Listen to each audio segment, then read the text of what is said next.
the three major phase of primary trends. Okay, etu koi accumulation phase, trending bohote trending phase and distribution phase. ठीक है. The primary trends, primary or major trends consist of three phases: accumulation, trending, and the distribution. During this accumulation phase, prices are generally rising slowly as buyers gradually accumulate more asset.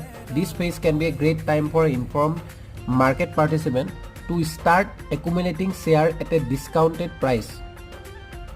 During trending phase, price start to rise more quickly as more buyers enter the market. Finally, during the distribution phase, price start to decline as more seller enter the market and start to take profit.